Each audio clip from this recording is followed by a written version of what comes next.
अस्सलाम वालेकुम, मैं हूं फरीद रईस और आप देख रहे हैं अमदराबरी के साथ। व्यूअर्स, पाकिस्तान और भारत की तारीख तनाज़ों, जंगों, इख्तिलाफात, बदगुमानियों और साजिशों से भरी पड़ी है।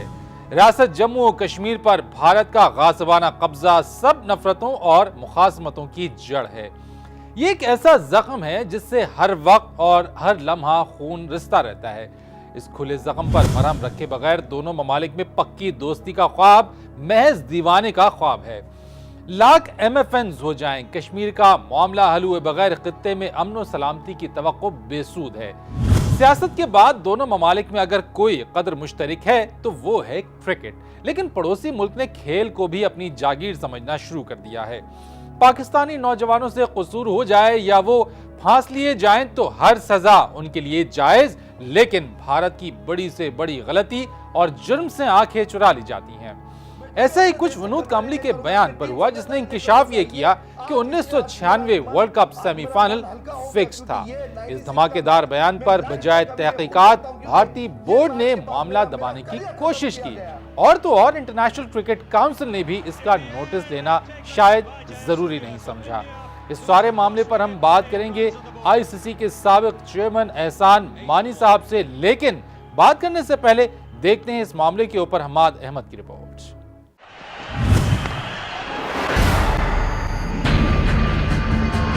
मैं कभी अपने देश से गद्दारी नहीं करूंगा, अपनी टीम से गद्दारी नहीं करूंगा। इसमें सच्चाई है। मैं कामली के आरोपों को बिल्कुल कोई महत्व नहीं देना चाहता हूं। 15 साल बाद उन्हें याद आ रही है। बदनाम ज़माना बरतानवी अखबार न्यूज़ ऑफ द वर्ल्ड की जानिब से छोड़े गए शोशे ने पाकिस्तानी खिलाड़ियों के खिलाफ स्पॉट फिक्सिंग के इल्जाम की बुनियाद रखी। ICC ने बला की फुर्ती दिखाते हुए पहले तो खिलाड़ियों पर क्रिकेट के दरवाजे बंद करवाए। इंक्वायरी बिठाई गई जिसने आसिफ, आमिर और सलमान पर 5 से 10 साल की पाबंदी आयद कर दी।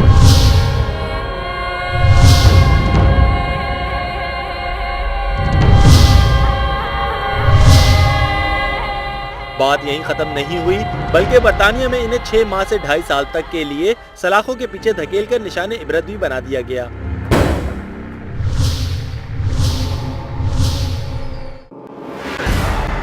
अब जरा भारत के साथ ICC का रवैया मुलाहिजा कीजिए। साबिक भारतीय टेस्ट क्रिकेटर विनोद कामले ने इंकिशाफ किया कि 1996 वर्ल्ड कप का सेमीफाइनल फिक्स था। भारतीय टीम ये सेमीफाइनल श्रीलंका के खिलाफ जानबूझकर हार गई थी। इस इंकिशाफ पर शायकीन क्रिकेट समझे होंगे कि शायद पाकिस्तानी खिलाड़ियों की तरह विनोद कामले के बयान को बुनियाद बनाकर भारतीय खिलाड़ियों के खिलाफ भरपूर कार्रवाई की जाएगी। लेकिन कहाँ साहब, भारत के खिलाफ कार्रवाई करते तो ICC का दम खुश्क होता है। बल्कि ये कहना दुरुस्त होगा कि इंटरनेशनल क्रिकेट काउंसिल पर भारत का तसल्लुत है। सो इस इल्जाम की तहकीकात के बजाय विनोद कामली को झूठा करार दे दिया गया। नई दिल्ली में नौजवान के हाथों थप्पड़ खाने वाले ICC के सदर शरद पवार ने मीडिया से बातचीत में कहा कि विनोद कामली के तमाम इल्जामात बेबुनियाद हैं। I honestly feel कि उनके जो एलिगेशंस है ये इररिस्पॉन्सिबल स्टेटमेंट है। इसमें कोई, मैं सौरव गांगुली, सचिन तेंदुलकर, अजीत वाडेकर, ये लोग जो कहते हैं इस पर मेरा ज्यादा विश्वास है। वो सच्चा है तो इतने दिन खामोश क्यों रहा? हालांकि इससे पहले भारतीय वजीर खेल अजय मैकिन के मुंह से निकल गया था कि मामला हसास नौयत का है, इसकी तहकीकात होनी चाहिए। भारतीय क्रिकेट बोर्ड के साबिक नायब सदर सुनील देव ने भी विनोद कामले के इल्जामात पर कहा कि दाल में कुछ काला है, मामले की तफ्तीश होनी चाहिए। अगर इसमें सच्चाई है और मैं समझता हूं कि इस मामले की छानबीन और गहराई तक के जाया जाएगा ताकि सच्चाई और तथ्य क्या है वो सामने आ सके। लेकिन अंदर की आवाजें भी भारतीय क्रिकेट के कर्ता धर्ताओं की जमीन ना जगा सकी। इंडियन क्रिकेट बोर्ड तो शायद इस मामले में कुछ न करे, लेकिन ICC का चुप साधने से साबित होता है कि इसका जोर भी कमजोरों पर ही चलता है। अमन बराबरी के साथ के लिए हमाद अहमद, आज न्यूज। रिपोर्ट आपने देखी और अब बात करते हैं हम ICC के साबिक चेयरमैन एहसान मानी साहब से, जो कि हमारे साथ मौजूद हैं। एहसान मानी साहब, सबसे पहले तो मैं आपसे ये जानना चाहूंगा कि पाकिस्तानी खिलाड़ियों को तो एक अखबार की खबर पर सजा हो जाती है, लेकिन विनोद कामले ने जो इल्जाम आयद किया इस पर कोई तहकीकात क्यों कर नहीं हो रही? देखिए, इसमें एक तो ये दोनों कॉम्परेबल नहीं है। जो पाकिस्तानी खिलाड़ियों के खिलाफ कदम उठाए गए वो एक अखबार की वजह से सिर्फ नहीं था, उसके बाद काफ़ी उनके खिलाफ एविडेंस निकली। मगर जहाँ तक कामले का है उसके खिलाफ तो पता नहीं करना चाहिए या नहीं, क्योंकि वो तो बातें निकलेंगी बाद में, जब मगर इंक्वायरी पूरी होनी चाहिए। वो मुझे समझ नहीं आ रही कि बीसीसीआई और आईसीसी चुप क्यों है। कामले को बिल्कुल इंटरव्यू करना चाहिए, उसके एलिगेशंस को इन्वेस्टिगेट करना चाहिए और हमें पूरी तसल्ली देनी चाहिए कि उसमें जो उसने कहा है उसमें कुछ सच है या नहीं है। अच्छा एहसान वानी साहब, एक बात और कि आईसीसी ने हमेशा भारत की ही बात मानी है। अब ये विनोद कांबली का मामला जो सामने आया है, क्या आप नहीं समझते कि इस मामले को दबाया जा रहा है? भारत को इतनी रियायत आखिर क्यों कर दी जाती है? देखिए, ये गलत बात है कहना कि सिर्फ भारत की बात मानी जाती है। ये एक आईसीसी बोर्ड की डिसीजन होती है जिसमें हर एक टेस्ट प्लेइंग कंट्री यानी 10 मुल्क और 3 एसोसिएट मेंबर 13 डायरेक्टर होते हैं जिनकी वोट होती है। तो ये कहना कि ऐसी बात में किसी एक मुल्क की बात मानी जाएगी, ये गलत है। मगर मैं बिल्कुल कन्विंस्ड हूँ कि इसमें बाकायदा इंक्वायरी करनी चाहिए और ये जो कुछ कामले ने कहा है ये सारा इन्वेस्टिगेट होना चाहिए। अच्छा, क्रिकेट में करप्शन अब किसी से कोई ढकी छुपी बात नहीं रही है। आप क्या समझते हैं कि किस तरह से क्रिकेट में करप्शन को खत्म किया जा सकता है या करप्शन से पाक किया जा सकता है? और क्या ऐसा नहीं कि ऐसा आप नहीं समझते कि ऐसा हो रहा है कि ताकतवर को छोड़ दिया जाए और जो कमजोर है बस उसी को जो है उसकी गर्दन पकड़ ली जाए? नहीं, ऐसी कोई बात नहीं है और ना इसमें कोई आईसीसी की ऐसी कोई पॉलिसी है।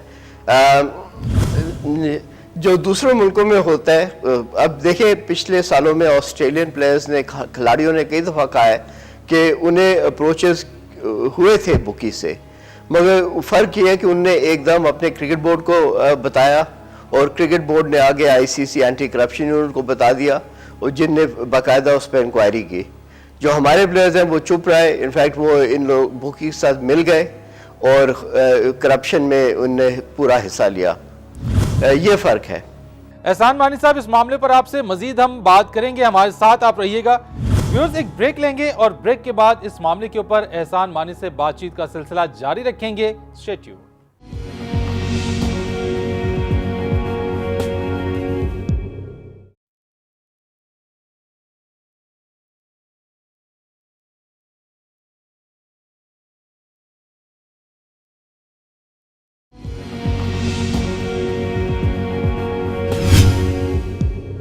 Welcome back from the break. और व्यूअर्स, एक बार फिर हम चलते हैं एहसान वानी साहब की जानिब। एहसान वानी साहब, क्या एक बात और मैं आपसे ज़रा जानना चाहूँगा कि क्या आप इस चीज़ से इत्तेफाक नहीं करेंगे कि आईसीसी में भारतीय लॉबी बहुत ताकतवर है और पाकिस्तान को कोई पूछता तक नहीं? क्या कहेंगे आप इस पर? ये सही बात है कि जो बीसीसीआई की लॉबी है वो बहुत तकड़ी है। उसकी वजह यह है कि जब कोई मुल्क इंडिया के ख़िलाफ़ अपने मुल्क में खेलता है तो उन्हें टेलीविज़न से, इंडियन चैनल से बहुत पैसे मिलते हैं और इंडिया वो बिल्कुल बेशर्मी से इस्तेमाल करता है अपने एडवांटेज के लिए। इसके अलावा पाकिस्तान पिछले 3 सालों में जिस तरह हमारे नुमाइंदे थे जो बीसीसीआई में, जो आईसीसी में, जिस तरह उनकी हरकतें हुई हैं उससे पाकिस्तान काफ़ी आइसोलेट हो चुका हुआ है। हर एक मुल्क को दुनिया में हम लोगों ने अपसेट किया हुआ है और पाकिस्तान को साथ देने के लिए बहुत कम मुल्क हैं। मुझे उम्मीद है कि अब एक चेंज आया है पीसीबी में, शायद उससे कुछ हालात पाकिस्तान के बेहतर हो जाएं, मगर जो साहब आए हैं जिनने पीसीबी को टेक ओवर किया है उनकी कोई पर्सनल रिलेशनशिप्स नहीं है किसी और बोर्ड के चेयरमैन और प्रेसिडेंट से, तो उन्हें टाइम लगेगा। अच्छा, एक बात और, भारत की ब्लाइंड क्रिकेट टीम पाकिस्तान आई तो दूसरे मैच में उन्होंने टूरिंग कमेटी के फैसले के खिलाफ सीरीज छोड़कर जाने की धमकी दे दी। यहाँ भी भारत ही की बात मानी गई। क्या कहेंगे आप इस पर? हम किस तरह से इस चीज को लें?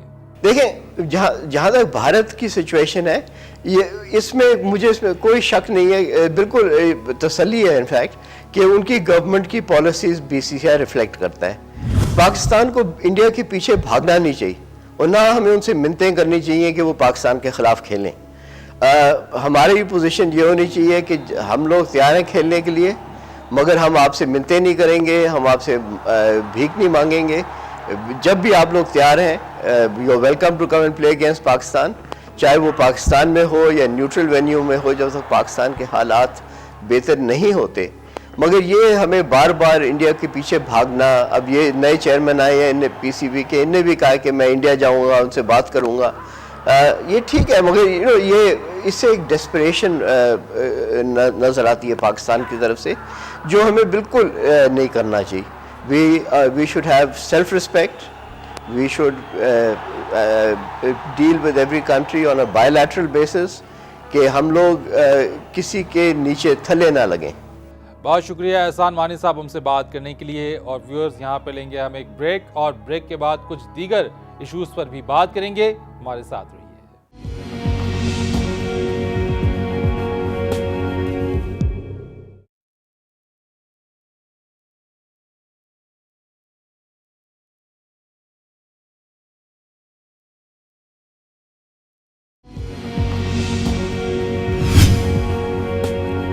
प्रोग्राम में एक बार फिर आपको कहेंगे हम खुशामदीद। पाकिस्तान में इन दिनों माइक मुलन के नाम हुसैन हक्कानी के मुबैना पैगाम का मामला गर्म है। माइक मुलन तक ये पैगाम मंसूर एजाज नामी ताजिर और लॉबिस्ट ने पहुंचाया था। ये वही मंसूर एजाज है जिसने साबिक भारतीय वज़ीर आज़म अटल बिहारी वाजपेयी को कश्मीर की तकसीम की तजवीज़ दी थी। इस तजवीज़ की तफसीलात क्या हैं, देखते हैं इस रिपोर्ट में।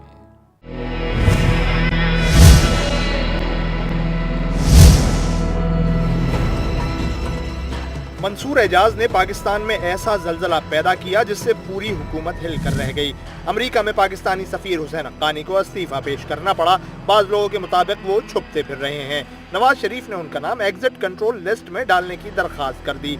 ये मंसूर एजाज पहले भी कई जलजलों के बानी रहे हैं। कुछ जलजले रास्ते में ही दम तोड़ गए। पाकिस्तानी नजाद अमरीकी ताजिर ने ऐसा ही एक जलजला लाने की कोशिश की थी। साबिक भारतीय वज़ीर आज़म अटल बिहारी वाजपेयी को कश्मीर की 3 हिस्सों में तकसीम की तजवीज़ देकर।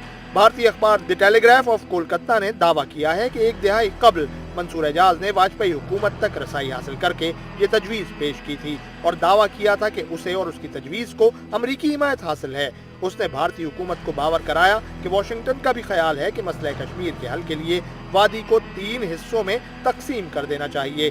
अखबार के मुताबिक बाद में मंसूर एजाज ने यह मशहूर करके भी अहमियत हासिल करने की कोशिश की कि मकबूजा कश्मीर में वाजपेयी हुकूमत की जानिब से जंग बंदी में उसने अहम किरदार अदा किया।